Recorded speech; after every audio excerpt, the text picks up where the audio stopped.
প্রস্তাব দিলেন। তিনি চাইলেন সুমাইয়া যেন তার ব্যবসার অধীনে একটি আলাদা কারুশিল্প বিভাগ পরিচালনা করে, যেখানে অন্যান্য অসহায় ও দক্ষ নারীরাও কাজ করার সুযোগ পাবে। এই প্রস্তাব পেয়ে সুমাইয়া প্রথমে দ্বিধায় পড়ে গেল।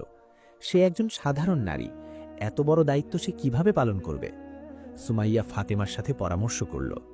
ফাতেমা তাকে বোঝালেন, দেখো, আল্লাহ তোমাকে শুধু নিজের পায়ে দাঁড় করাননি, বরং এখন তিনি অন্য অসহায় নারীদের সমর্থন হওয়ার সুযোগ করে দিচ্ছেন। এই দায়িত্ব ফিরিয়ে দিও না, এটা আল্লাহর পক্ষ থেকে তোমার জন্য একটি পরীক্ষা এবং রহমত। সুমাইয়া বুঝতে পারল এটাই হয়তো তার জীবনের উদ্দেশ্য। সে আব্দুল্লাহর প্রস্তাবে রাজি হল।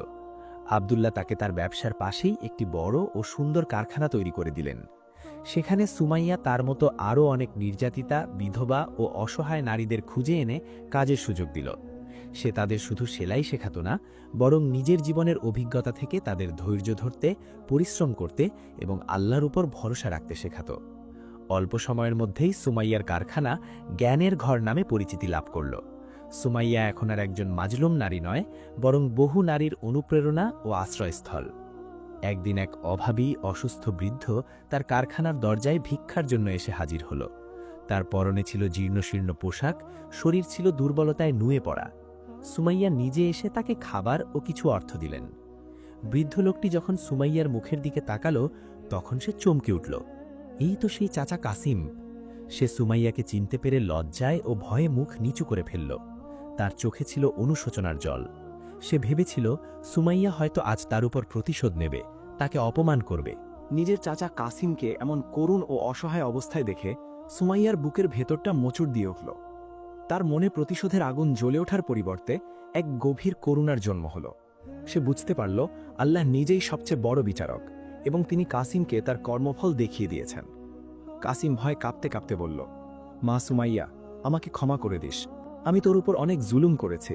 আমি তোর সম্পদ আত্মসাৎ করতে চেয়েছিলাম। আজ দেখ, আল্লাহ আমার কাছ থেকে সবকিছু কেড়ে নিয়েছেন। আমি আজ পথের ভিখারি।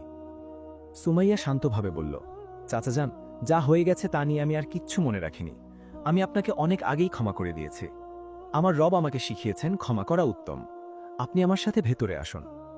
কাসিম বিশ্বাসই করতে পারছিল না যে সুমাইয়া তাকে এত সহজে ক্ষমা করে দেবে। সুমাইয়া তার কারখানার কর্মচারীদের ডেকে কাসিমকে ভেতরে নিয়ে যেতে বলল।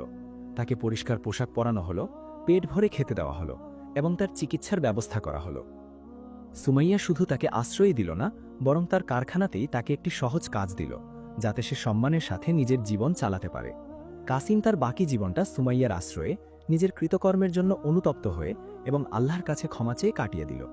সুমাইয়ার এই মহানুভবতা দেখে কারখানার সবাই তার প্রতি আরও শ্রদ্ধাশীল হয়ে উঠল। তারা শিখল সত্যিকারের শক্তি প্রতিশোধে নয়, বরং ক্ষমায় নিহিত। এদিকে সুমাইয়ার খ্যাতি ও সম্মান দিন দিন বাড়তেই লাগল। তার সততা, পরিশ্রম এবং আল্লাহর প্রতি অবিচল আস্থা তাকে বাগদাদের এক কিংবদন্তিতে পরিণত করেছিল।